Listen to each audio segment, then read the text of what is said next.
Good afternoon, Paul Kenney, Chairman of the Nebraska Board of Regents. Thank you for all being here today. This is truly a historic day for all Nebraskans. Many generations of Nebraskans from every county, every corner of the state have built a legacy in Memorial Stadium. We cherish the stadium's history. We cherish Big Red through thick and thin, and we've witnessed a great history. Memorial Stadium is sacred to Nebraskans, and it's important that we do what's right. We think it is important that we do what the Nebraska way. This is Nebraska, and Nebraskans do things differently. We want to do it right from the first time. We want to do things in the most fiscally way possible. We want to protect our precious places like Memorial Stadium for future generations, and we want to lead. Our athletic director says the Nebraska Athletics should be the standard in which everyone judges themselves by. The Board of Regents agree with him. This is why we are very proud to approve this important initiative today. The rebuild of Memorial Stadium represents generational opportunity to honor Husker legacy while positioning the University of Nebraska-Lincoln in a broader system of long-term success.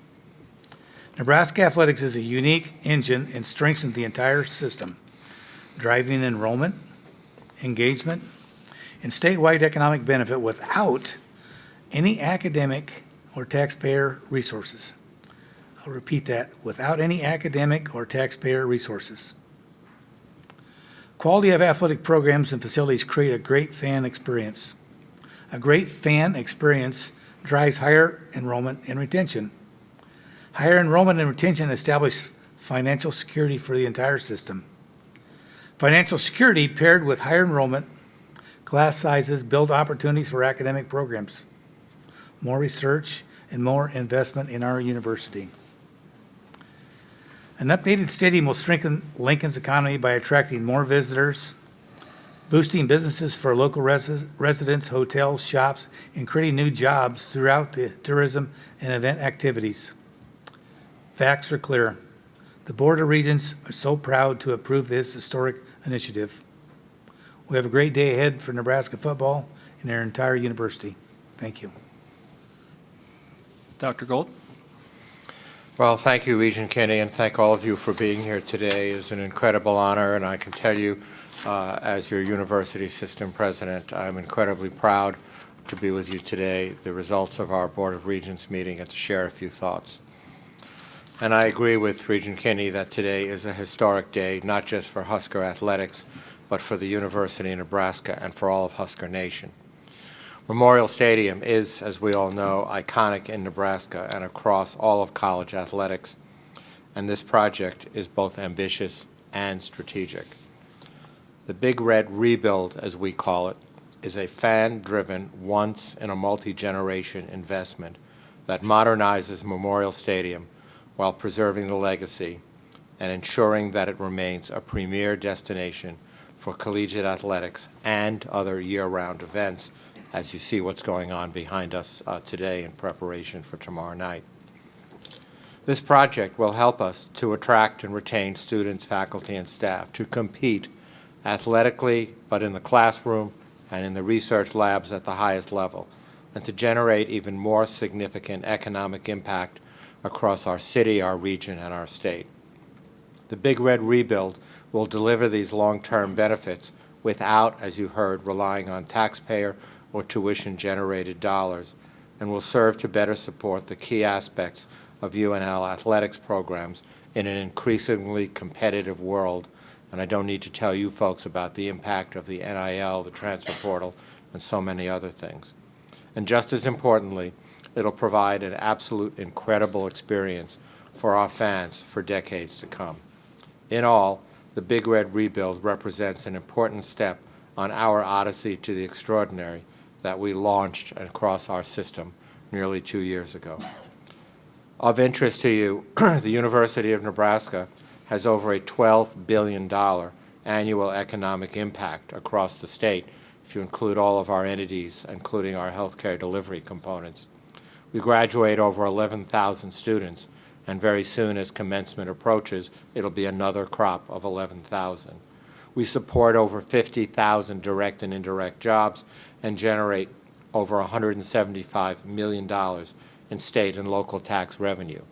And the reason I point this out is this program will not only create a unique fan experience and have the impact on recruitment and retention of faculty, students, and staff, but will also dramatically impact favorably the finances and the financial impact that Husker Athletics have. And then finally, I wish to, first of all, excuse me, just thank the entire team, and particularly Troy and others, for their work and their vision and the planning of this project. The detail and the meticulous approach is truly impressive at every possible level. I want to thank our board for undertaking this important project, for discussing, debating, planning, and working hand in hand with our athletics department to get to this point. I want to thank the donors and the philanthropic community in general who have supported this great university for decades and decades, and look forward to the future years of partnership ahead. And I want to thank our student athletes and our coaches and trainers and so many others for building our athletic programs. I don't need to tell you folks, we have had what I believe either has been or certainly will be one of the finest years of athletic performance in a very, very long time. And above all, and my closing thoughts, are to thank our fans. They're the best in the world. You know, I had the pleasure of traveling with our men's and women's basketball teams to Durham, to Oklahoma City, and to Houston. And I will tell you that there is nothing like the Nebraska fan base. And when we were in Oklahoma City, to quote the Vanderbilt coach, and I think many of you heard it, it was just like a home game in Pinnacle Bank Arena. And I would certainly agree with that statement. So with that, I turn it over to you, and if you have questions for me, I'd be very honored to take them. And thank you. Opening comments from Troy next. Thanks, Keith. Big day, long time coming. Really, I think the first meeting I took when I took this job as athletic director was with the stadium committee that had been formed. And so this is, for me, my 2+ years, this has been really at the focus of a lot of my work. These things don't happen. They don't happen very often at schools. They don't happen without the commitment of time, talent, and treasure from a lot of folks. We've all thanked each other, but you know, the Board of Regents, particularly giving this a unanimous vote today, this is a big project. It's unprecedented project. It's a project that the board has not been faced with even contemplating of this magnitude, and to give it their endorsement, just give them huge credit and huge thanks. And President Gold has some irons in the fire, if you don't know. The president of a system like this has a lot to focus on. But his attention and focus and his partnership with me and really his entire team who's committed to being involved in this process, I just can't thank him and that team enough. Sitting next to me, Kortne's not going to give an opening statement. He'll probably answer a lot of questions. But Kortne came here with me from Tulane, and we've been together for a while. He is running point on this project. I can talk about a lot of things, but I don't know why this truck is there and why that pipe is here. That's Kortne. And so you'll see a lot of Kortne. We'll be doing regular updates. One of the things you'll see in this project, a lot of transparency from us about what's going on, when it's going on, and why it's going on. And you're going to see a lot more of Kortne. Stadiums are the economic engine of a Big Ten athletic department. They just are. And we're about to undertake a project that quite honestly will protect the financial stability that Husker Athletics has. And really, it's been said before, we expect to lead. And no one knows where this college athletics world is going to end. There's a lot of tumult, but this is the opportunity for us to lead from a financial standpoint. And just as importantly, though, as President Gold said, this project will impact future generations. And, when we're all done, all we have is the legacy we've left behind. And hopefully that legacy for all of us is we did something for those who were coming behind us. And in 1962, the South Stadium was built. And it gave us 50+ years, right? 2 generations of use. The tower, the suite tower that was built in 1999, it's 1 generation old, but it's given us, really, it protected our financial stability since the 2000s. And that's exactly what this project will do. It will It will be something for our children and their children to look back on, and we can claim a stake in helping give them what this stadium has given us and given the generations that have preceded us. I'm not sure there's another athletic department in the country that is more tied or woven into the culture of the state than here in Nebraska. It's frankly what attracted me in the first place, sitting across the border and watching it growing up.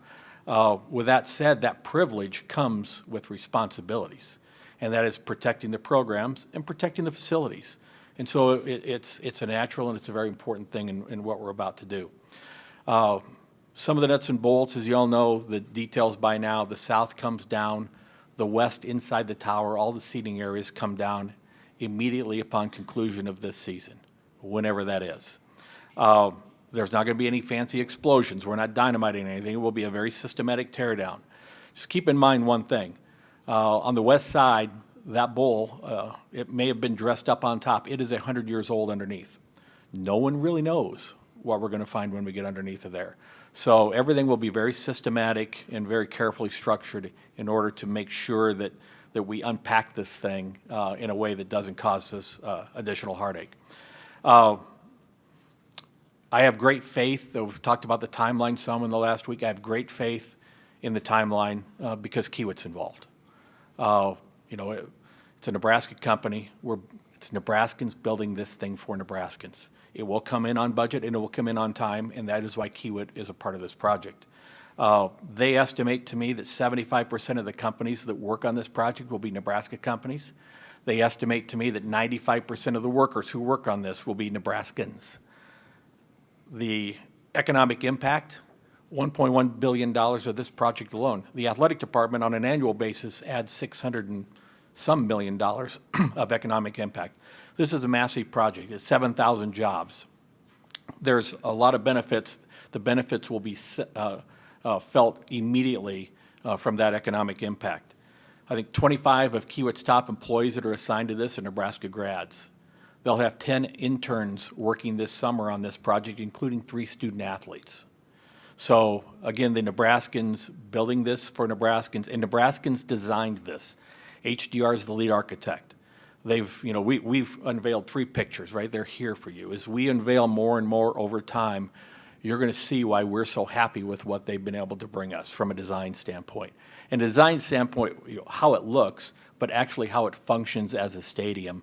You're going to be very impressed and very proud of HDR and their partner HNTB, who's an architectural firm out of Kansas City who really specializes in sports facilities. We're going to add 20,000 chairback seats to the south and to the west. Everything on the west will be chairback. The south and the lower 2 tiers, if you have seen the diagrams, it's a 4-tier project in the south. The lower 2 tiers, all students. And I said this last week in the initial story, that south end zone will be hell to play into. And it's designed to be loud, it's designed to be strong, and students have 7 chances a year to impact the outcome of a game. They're going to get their chances to impact the outcome of the game with this design. The middle section will also have chair backs, and the top section will have bleacher backs. So the reduction in seating capacity that everyone's talked about from 86,000 to 80, that's really a result because in the manifest, each bleacher is measured in 14-inch increments. People have to sit sideways. So the chair backs will be 19, 20 inches, and just a simple math problem as to why the capacity goes to where it goes. We will increase clubs in the stadium from 2, you're in one of them now, to 4. 3 on the west side and this one. We'll increase different seating areas, different tiers of seatings from 3 to 8. The idea is that people, like they can in any stadium in the country, they'll be able to view it in whatever way they choose to view a football game. Some will want to sit in the north and watch it from the end zone and watch the plays developed, as Coach Osborne will, as he described to me this week. And some want to sit on the 50 and watch it like it's on television. But all sorts of options will be available. Today, about 25% of the tickets in the building do not require a donation. That will carry forward. That same number of seats in the new stadium that will not require a donation. There's a lot of questions. People are already peppering us on tickets. And the number one question on this is, what about me? All politics are local. What about my seat? It's going to be months before, I don't want to tell anybody and then change our minds. But we've got to get through more of the construction design before we know exactly, do we have 10 seats in this row or do we have 12? But for the most part, a couple of generalities maybe I can address when it comes to ticketing. Every seat in the building right now, the worst seat and the best seat is the same ticket price. The donations are different. The ticket pricing will be tiered. The cheapest ticket this year, Tyler, is what, 420? The cheapest ticket in the new stadium will be in the low 200s. So there will be tiering of tickets that we do not do right now. One of the goals from the time I first started talking to the Regents about this, every meeting was, this has to remain affordable. And you heard it today if you listen to the Regents' comments about this project. It will remain affordable. Continuing those tickets without donations and actually reducing the prices in those sections. Now, the flip side's true. If you want to sit on the 50-yard line, you want access to the clubs, it's a different price point. But all of that will roll out sometime in the fall. There's really a legacy seating standard here of folks who've been in seats and haven't paid the donations. We hear a lot about that. About 40% of the tickets are encompassed in that legacy seating. That legacy seating goes away. Every seat's going to be treated as every seat. So the person sitting next to you, if there's a donation or a seat price, that person is paying the same price as you are and paying the same price as the person on the other side of you. So there will be consistency. Honestly, if every seat paid its donation this year, it's over $21 million of revenue. And when you look at how the stadium is going to finance itself, that will more or less pay the debt service that we will take. So when I talk about the stadium growing by revenue of 40%, most of it is capturing revenue that just is not captured in the stadium right now. The project costs $600 million. We've talked about a floor of 250 from a philanthropy standpoint, 350 from bonds. The higher that philanthropy number, the lower the bond number. I do not have any signed commitments, or part of what, from a process standpoint, we have to have is today's action from the board, which frees us up to do just exactly that. When the board commits, now we're able to ask our donors to commit. We have had a lot of conversations, and they've been incredibly favorable conversations, and we feel really good about where we're going to be at. Finally, a couple of things that I want to add that you may not ask me, but I think are important. There is going to be a live camera on this the whole time, so no matter where you're at, you're going to be able to watch and see what's going on in the stadium. There's a website that's going to be kicked off tonight, 7:30 p.m. There's a video on there that is pretty spectacular that introduces this project. But we have a big event tonight with about 400 of our closest friends and top donors, and we're going to unveil that to them at 7 o'clock, and then as soon as that's done, we're going to unveil that to the general public and the media. We will not be transitioning the stadium to grass. We talked about doing that early, and a couple of things have happened. One, we completely rebuilt the grass practice fields, and then we put the Hellas turf in a year ago. Those two moves really mean we don't need to do grass in the stadium. That's a discussion that Coach Rhule and I have had, and Coach weighed in strongly on what we were going to do with that, but we feel very good about the surface. Those of you who will laugh, those who know what I'm talking about now, but I consider myself to be Team Trough. However, as you put a stadium up to code, troughs are not up to code. We will modernize every restroom on the east, west, and south, and troughs will not be a part of that. And then finally, naming rights for the stadium are not on the table. This is Memorial Stadium. It was named Memorial Stadium in honor of World War I veterans, and that's not changing. We'll find our ways to generate revenue to do this, but I think that is one of the most important things that we protect. There's a lot of history. There's already things that have been relocated, and we're preserving them as construction has begun. Memorial Stadium is one of those things, though, that will not change. We have a lot of work to do. I can't wait to do it, and thank you for the Board of Regents for licensing that work to begin. take questions now. Just a reminder, please identify yourself and your affiliation. And then President Gold and Chairman Kenney will be, after we're done with the formal portion, they depart for other commitments. Troy and Kortne will be available after that. So anyone, go ahead with questions. Sam, go ahead. I'll ask this both of Troy and Dr. Gold. This project has been on pause for a little bit of time. When was the moment when you're like, yep, this thing's gonna go forward, and what was maybe the moment where it came off of pause and to go? For both. Well, the moment it came off of pause is when Jeff said, let's take it off of pause. You know, there are, for us, this was our deadline.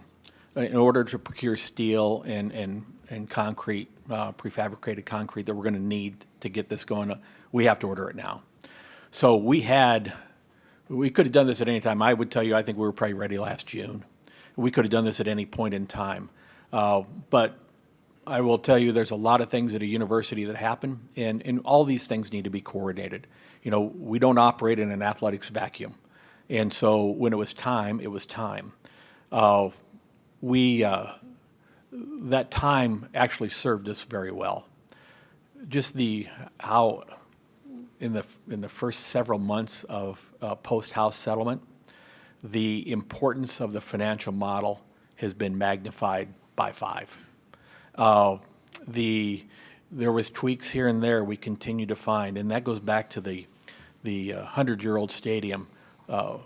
We've done a lot of work already. You see some trailers. We've taken the old kitchen out, and the old, if you were in the academic center or in the last year the development house, that's already been gutted. So work is being done. We're doing micro piles underneath of the west to stay on time. And that was approved by the board in December. So we've been able to do things along the way to keep us on time, but really it's just a matter of sequencing. And when the timeline got to the point where we needed to come to the board and we were ready with all other, I would say rails had all aligned and we were ready to go. Is that fair, Jeff? Yeah, no, I think it's a great description. You know, you may not remember this, but I certainly do, that I was announced as the priority candidate for your university president the same day that Troy was announced. And I remember that first meeting that we had with the stadium planning group and an opportunity to really rethink this. And I would say over that time, and I do believe this is the right time for all the reasons that Troy mentioned, but I think the project has gotten better. I think there's been much more energy generated across the broader community, meaning the whole fan base. I think there's been a bigger and better understanding of the true deferred maintenance that will bring us up to standards on all parts of the stadium, which, you know, I'm not going to get into the trough discussion, but leave that to Troy and Kortne. But clearly, that has to be addressed. There were considerations that had to be made regarding the season. And you know, Troy and others can address those if you have questions about it. But I think the project itself has gotten better, and I couldn't agree more. You know, as some of you may know, I have the honor of serving on the President's Roundtable on, quote, saving intercollegiate athletics, and the challenges that we face regarding the future of intercollegiate athletics. First of all, there obviously needs to be some changes and some guardrails put into place. But more importantly, it's very different than it was previously, and we needed to have a business model that not only got the stadium up to par, but could also support the future of what we need. And this dots the I's and cross the T's. Well, I want to add one more thing to that. We got one chance to do this right, one chance, and this isn't personal for any of us. This is about giving Nebraska and Nebraskans something special. And I will tell you, the last few months have been making sure that we do this right. I think everybody that's a part of this project, and there's probably 60 people that have been working together at one time or another. Every day that went by, every refinement we felt more comfortable that this is right. Sean? Troy, Sean Callahan, Husker Online. What will the challenges be of the 1 year where you have 65,000 seats, just to kind of navigate that, knowing that you have more fans than that would want to be in for some of these games? Yeah, and just the magnitude of that challenge, we have 66,000 season tickets. We have 7,000 students who have tickets. We're required by the Big Ten to give 3,000 tickets to the visiting team. Add those numbers up, that's a lot more than 65, which is what I expect we will be in 2027. And I hate to say, not that we haven't planned for that, but we have 8 home games this year. This is part of why we dropped the Tennessee series, and everybody got mad we dropped the Tennessee series, is because we foresaw that potential problem. Get 8 games, because one, we have to make our own budget. And a football game is $8-9 million each game toward the budget, so we needed that extra game. We're going to have a lot of conversations with those in the South, because that's where the changes are going to be. It may be, can we get by a year with mini packs? It may be, we may well take the first game of the season on the road. We may go to Kansas City again. I would love to do that.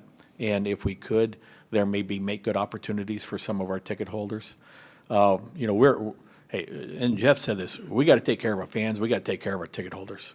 And there is going to be inconvenience. There'll be inconvenience that entire season, not just the people that have their tickets. Parking lots are going to have, this fall, parking lots in the north are going to have materials laid down. And maybe where somebody parked, it's going to be inconvenient for 2 years. And that's why part of this is transparency. We're going to tell everybody what the convenience is. And I understand, I know what my email is going to look like. And I know what the phone calls are going to sound like. But it is just a part of progress, part of the price of progress. I don't have an absolute answer for how we're going to handle being down 15,000 people. But I know this, we got to find a way to not give them an option to not have tickets and get used to not being here. So we'll do something, something unique, I'm sure. Tyler's working on it. We've got, yeah, this is Tyler's fault. We just went through some reseeding in the volleyball, and it's really been, it has really informed us with great lessons about how we need to proceed, even though the scale is so much larger in Memorial Stadium. Mitch? Mitch Sherman from The Athletic. Troy, as you and Dr. Gold have suggested, it's a challenging time in college athletics, and there's already a lot asked of your donors. How do you characterize separating the discussions as you go to them tonight and moving forward in funding third-party NIL and the challenge of this stadium project? Yeah, I don't think people realize what NIL is today. It isn't the days of everybody writing a check and how many people give us money and we'll go to 1890, deposit that, and then money's paid. That's not even legal anymore. NIL, the third-party NIL, the above the rev share cap NIL, those are actual corporate relationships with the athletes. So this isn't a matter of, hey, I'm going to the donor now, and instead of 18, you can't even do that anymore. So one, there is a distinction. Secondly, donors don't care for NIL. And they're doing it because they want our coaches to have success. And that's what's happened up till now. What the stadium does, though, is I would tell you, look at it almost as an endowment. The investment made by our donors in the stadium is going to produce revenue above debt. $15 to $20 million of that revenue early on, and then growing from there. As the increased costs of college athletics continue, and I will tell you the number one increase in costs is going to come from player compensation in whatever form it takes. And I've got my ideas, but it's not what it is today. It's going to continue to grow. That's how we fund player compensation moving forward. Matt Rhule has to have every bullet in his holster. And the ability to fund the player compensation piece, I would guess he would tell you that is the silver bullet. It is the most important bullet in his holster. So the idea that we have to fund this through our department. We have to find partnerships with companies for our athletes to get above the cap. But we got to be prepared for whatever's ahead. I will tell you, we will be prepared for an uncapped world. Because if we're prepared for an uncapped world, we'll be prepared for anything in between. But that's internal. The days of going to ask a donor to support NIL by writing a check are gone. It's illegal. And so part of it, there's misnomers as to what can really happen. And I don't blame anybody, because the doggone rules change by the day. And so that's where we are sit today, but we're trying to prepare for whatever the inevitability of tomorrow is. Randy, go ahead. Randy Silver, MTV News. You brought up earlier about the Dannen getting reconstruction. What have you learned from that you can use for Memorial Stadium? I'm sorry. You guys talked about the Dannen earlier, Oh, yeah. getting reconstruction. What have you learned from there? I'll help you with Memorial Stadium, and maybe redid your plans as the Dannen has got underway. Well, the number one thing is I think Tyler Kai put together and his team put together the reseeding plan. The communication was extraordinary. It was often, it was detailed, and he got those emails and he got those calls. And there is no way you do this without individuals, feeling aggrieved. But I think the way we learn to communicate, how we need to communicate, the things that people told us that they didn't know or didn't hear, I think all of those things. We'll have a sales center downstairs in the old radio space. That'll be up and running this fall. So one, people can come in and see their seats and view through AI what it looks like from their seat to the stadium. The more that people can put themselves in a position to understand what it's going to look like, the more we can communicate with them. That's the lesson we've learned. It is not structural, and it is not a void of grief coming. And we may be the only school in the country that doesn't reseed on a regular basis. Most people are used to that grief on around a 7 to 10 year basis. We're just catching it all at once. Jake, go ahead. Troy, how much can this also, Jake Bartecki, News Channel Nebraska, Troy, how much will this stadium being a little more modern, the look of it, all of that kind of help recruiting as a whole as well? Well, I hope it helps student recruiting. The athletic department has a lot of responsibilities to itself, but it also has one to the university. It is the strongest marketing arm this university has. The more success we have, the more students that come. And we've talked about this place being a front porch. We build business buildings, we build engineering buildings, we build ag buildings so that we can educate best in them. But when kids want to come to campus, they see that building and they know that you're investing in their outcome. Same thing's going to happen here. This is an educational building. And I know the academics will be mad at me for saying it's an educational building, but guess what? Our coaches are teachers. And they're preparing our athletes to be successful through the rest of their lives. And when a student comes to the game, my son was in 4th grade last year, and he learned the rite of passage in 4th grade was you came and toured the stadium. When young kids come in here, they need to see this and say, wow, Nebraska, I want to be here. So I think it's a dual responsibility. It's not just going to help Matt. We build a lot of facilities. Everybody says recruiting's about money today. Recruiting's still about more than money. Recruiting's still about the bonds you have and the relationships you have, the facilities you're going to play in. Money's important. But for the university, I think this is a great opportunity for us to help the university from a marketing standpoint. Troy, were there a few stadiums that you were able to get around and tour, and what were some of the places, or Kortne, that you went around and looked at that you took some of the ideas to put in this project? It's a very good question. We actually have taken the last year and a half to really go and talk to some of the industry's best. We took a delegation to Penn State, Texas, Notre Dame, Florida State. In particular, some of those projects we're going on right now. One of the things that you will hear from us is we've aligned ourselves with Chris Nations and Legends Global, who's one of the premier owners reps in the industry right now. And not only were they doing Florida State's project, but they were working on Northwestern Stadium as well. And so, again, it was very comprehensive from that perspective, some of the most elite college programs, but also a couple of NFL venues. And those relationships that we built in the planning process, not only with H&TB and HDR, our design team, but also with our team at Kiewit. So we did those things in unison, so we got ideas around how quickly we could do the construction, but also to make sure that, again, it is a generational project and that we can sustain not only 7 football games a year, but all of the other entertainment elements that make this the epicenter, quite frankly, for our state.